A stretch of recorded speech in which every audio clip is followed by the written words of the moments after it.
अब इस केस में जिस भावना नाम की लड़की का जिक्र बार बार आ रहा है, उसे भी इंडिया टीवी ने ढूंढ निकाला। भावना वही लड़की है जो मर्डर से ठीक 15 मिनट पहले साक्षी के साथ थी। भावना ने बताया कि हत्या वाले दिन साक्षी उसके साथ शॉपिंग करने मार्केट गई थी। साहिल साक्षी को परेशान करता था, उसने उसे मारने की धमकी दी थी। हमारे साथ साक्षी की दोस्त भावना है और जिस दिन ये हत्याकांड हुआ, साक्षी इनके साथ शॉपिंग करने गई थी, एक बर्थडे पार्टी में जाना था। क्या कुछ हुआ ये बताइए भावना। 28 तारीख को साक्षी आपसे कब मिली, कब से उसे जानती हैं, क्या हुआ था उस दिन? वो मेरे पास 4-5 बजे आई थी, फिर हम गए थे कपड़े उपड़े लेने, कपड़े उपड़े लेके आए, फिर घर में वो बैठी थी मैंने कहा जाओ नहा लो, कपड़े चेंज कर लो। फिर मैंने उसे 500 रुपए दिए, मैंने कहा जाओ कि क्या कहते हैं एक जोड़ी कपड़े लिया ना उसकी नीतू की लड़की के लिए। तो उन्होंने बोला ठीक है। कपड़े उपड़े लेके वो 1-1.5 घंटे बाद आई। फिर उसके बाद हम 8:30 बजे के करीब चले गए थे ऑफिस की तरफ। वहाँ पे फिर उनने बोला मेरे को फ्रेश होने जाना है, तो मैंने कहा ठीक है। तो मैंने कहा चलो नीतू के यहाँ हो जाना, उनने मना कर दिया। तो मैंने कहा चलो ठीक है, तुम होके नीतू के आना दूसरी स्कूटी पे, मैं जा रहा हूँ। मैं चला गया, वहाँ गया तो गली के लड़के का फोन आया कि क्या कहते हैं जो तेरे साथ तेरी लड़की थी ना एक, उसको किसी ने मार के फेंक रखा है पीपल के पास। ये बताओ कि आप साहिल को जानती हो पहले से? जानता, 1-2 बार देखा है उसको, पर मेरे को साक्षी ने बताया था कि परेशान कर रहा है, मेरे को मारने उड़ने की धमकी देता है। साक्षी ने क्या बताया था साहिल के बारे में, कब से जानता है, उसकी क्या दोस्ती थी, उसके साथ रहती थी, क्या बताया? वो कह रहा था कि किसी बताइए। वो कह रहा था किसी से बात उत मत करा कर वरना जान से मार दूंगा। और साक्षी कब से जानती थी साहिल को, ये बताया कि कब से वो परेशान कर रहा था? वो बहुत टाइम से कर रहा था, बस उसने यही बोला था कि परेशान करता है, एक बार समझा दो। तो हम सब गए थे समझाने उसे। साहिल को यही बोला था हमने, भाई परेशान क्यों कर रहा है, क्या मैटर है तेरा, जब ये लड़की तेरे को नहीं बोल रही तू क्यों कर रहा है परेशान। तो उनने मना कर दिया था, कह रहा भाई नहीं बोलूंगा मैं।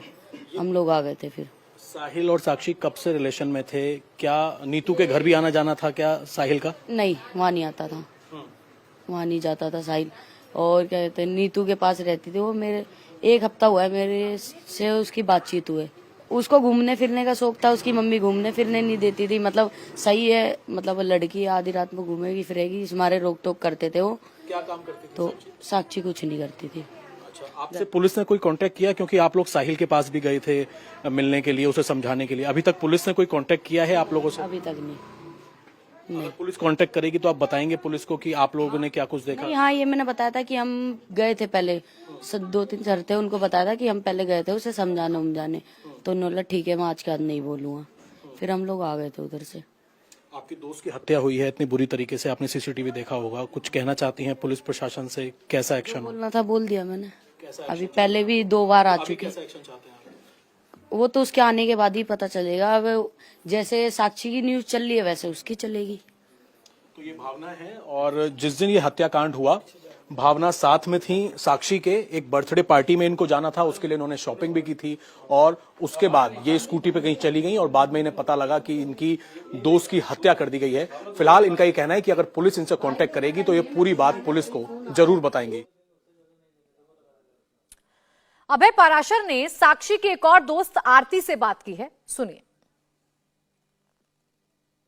हमारे साथ इस वक्त आरती मौजूद हैं, जिनसे हत्या से थोड़ी देर पहले साक्षी ने मुलाकात की थी।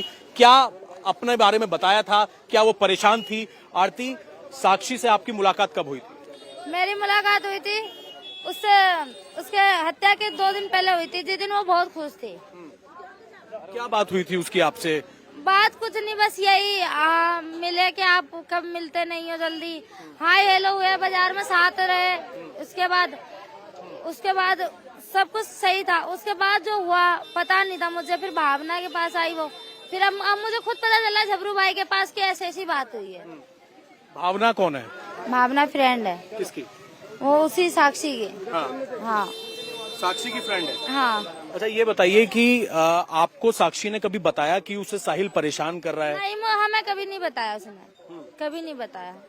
हत्या से 2 दिन पहले जब साक्षी आपसे मिली थी, उसने अपनी लाइफ के बारे में या कोई परेशानी उसने कुछ बताई? नहीं, उसने ऐसा कुछ भी नहीं बताया। वो करना अपने किसी चीज के बारे में बताती नहीं थी पहली बात तो। साक्षी और साहिल की दोस्ती के बारे में आपको कब पता लगा कि साहिल से उसकी कब से दोस्ती है? मुझे तो साहिल के बारे में बिल्कुल ही नहीं पता। वो कब उसकी दोस्ती हुई कब नहीं हुई कुछ भी नहीं मालूम उसके बारे में। बस इतना जानते हैं, वो हमारे सामने जब भी थी अकेली थी और अकेली आई थी। ये साक्षी जो है कहाँ रहती थी, किसके साथ रहती थी? वो नीतू के साथ अपने फ्रेंड के घर रह रही थी। उसका हस्बैंड जेल में है, वो उसके बच्चों को देखती थी और कुछ बात रही थी। उसकी मम्मी लेने गई थी, उन्होंने बोला मम्मी लड़की का बर्थडे, मैं बर्थडे के बाद आ जाऊंगी। और उसने अपनी माँ से बहुत सारी बातें करी कि माँ हर चीज के बारे में बात करी मम्मी के। बर्थडे पार्टी के बारे में कुछ बताइए, ये किसके घर पे कब ये बर्थडे पार्टी थी, कौन कौन था? बर्थडे के बारे में मालूम नहीं किसके घर था और किसके घर नहीं था, पर इतना जरूर मालूम है उसे नीतू के घर पे ही था बर्थडे। इंडिया टीवी हर वक्त हर जगह डाउनलोड करने के लिए सर्च करें India TV news Google play store या ऐप स्टोर पर।